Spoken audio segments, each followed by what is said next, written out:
Naimbag daw tayo amin. Kamusta po kayong lahat? Sana po nasa mabuti kayong kalagayan. San man panig kayong mundo naroon. Yun no. For today's video po ay samahan nyo po kami sa pangalawang araw po ng paghahakot po namin ng graba or bato sa ilog. So ito pong video na to ay dito lamang po sa taas at hindi ko na po ibinaba sa ilog kasi yun po yung nakaraan kong mga vlog din. Pangalawang araw po namin itong paghahakot po na ito. Kaya tara po, samahan nyo po muna kami. Ngayon naman po ay kami ng aking mga hipag ulit ang maghahakot. At syempre, yung aking kapatid na nasa Tarlac ay umuwi din po kasi wala po siyang pasok sa work. At saka yung asawa po niya ay kasama din po.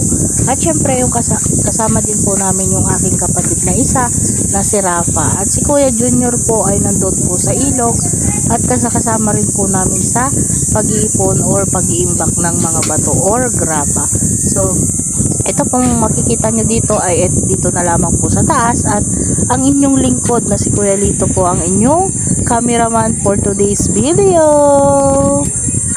At maisingit ko lang po pala na maraming salamat po sa mga natutuwa sa aming mga samahan or sa aming pamilya kasi kami rin po ay proud po na ganito po yung samahan po namin bilang isang pamilya dahil wala man po kaming yaman o walang maipagmamalaki ay ito po ang isang maipagmamalaki po namin, yung aming samahan at tulungan po bilang magkakapatid at magkakapamilya. So, yun, maraming salamat din po pala sa aking mga hipag dahil sila'y napakaanong tumulong dahil itong isa po ay may baby pa. Pag tulog ay tumutulong po siyang magbukat at maghakot syempre.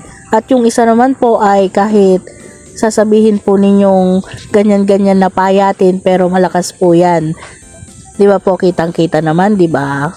May nakapagsabi po kasi sa comment section na kawawa naman po yung aking hipag na payat. Payat na nga daw po siya siya pa yung tagabuhat po namin. Siya naman po yung nagkukusang loob na tumulong pa sa amin at kahit ganyan po ang kanyang katawan ay napakalakas at napakaliksi po niya na magbuhat. At sa katunayan nga po ay mas marami pa siyang nabubuhat mas marami pa po siyang nabubuhat na bato kaysa sa amin na malalaking katawan kasi maliksi nga po siya at sanay sa ganyang mga gawain, sanay po siya sa trabaho.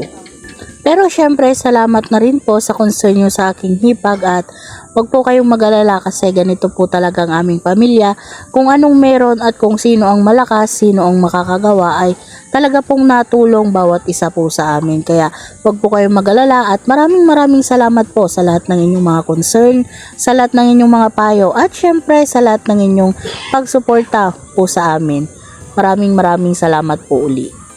At sa time po pala na yan ay andun po ako sa ilog at ako po ay tagalagay po sa sako at tagaipon po ng bato doon sa bandang ilog. At yung aking hipag naman po dyan na nakapula ay nagluluto pa po kaya po siya naiiwan dyan sa kanilang pagbubuhat. Yung aking hipag naman po na isa na sinika ay binibilisan po niyang tumulong daw dyan kasi habang tulog daw po yung kanyang anak. Kasi pagising daw po ay hindi na daw po siya makakatulong ulit. Pero okay lang naman po kahit hindi po siya makatulong kapag tulog po yung kanyang anak dahil naiintindihan naman po namin siya.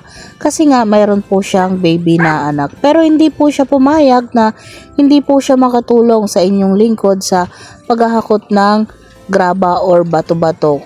Kaya yan, ginagawa po niya paraan ay pagtulog yung kanyang anak ay binibilisan niya pong maghakot dyan para naman daw po siya may maitulong. So yan, maraming salamat po sa inyong dalawa, Ate Nika at syempre at kay Ate Nancy.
Wait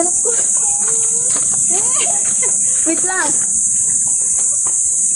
Tawang gatas na natin plus. Agpakanto na siya ko.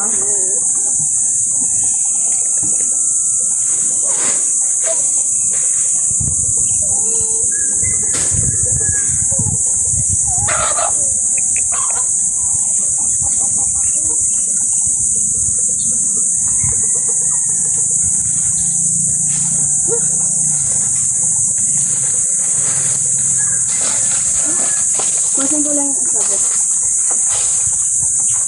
Masin ko lang yung isa.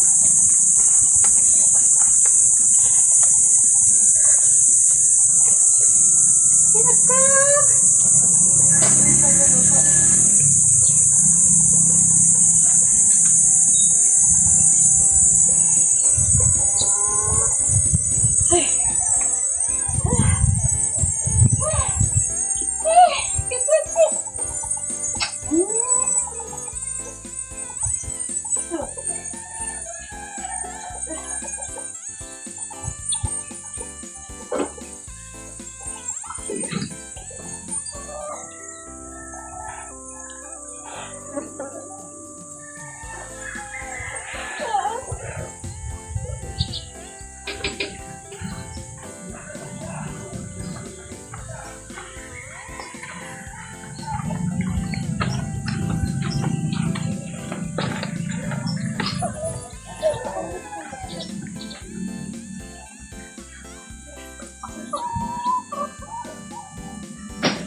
Taklob yung mag-asawa ni Ate Chari sa kaibigan.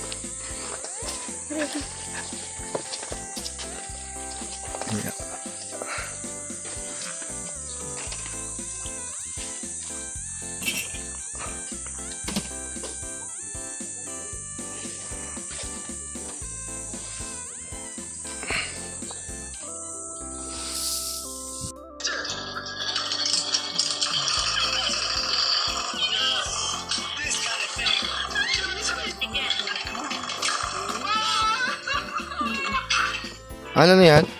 Bato. Bato.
Ay, siya nga nagkatay ka ni. Di ba nagkatay nga?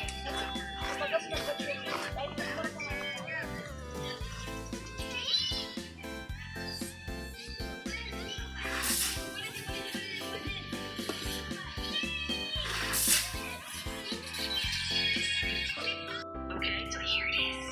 Cereal. I'm gonna put it in here. Yan.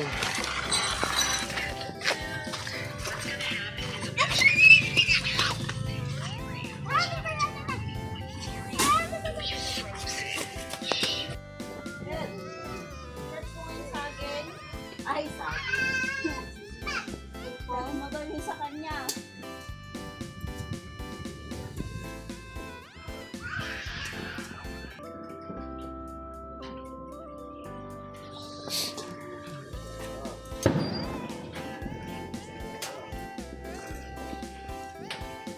Kaya tapos na kayo, kuya?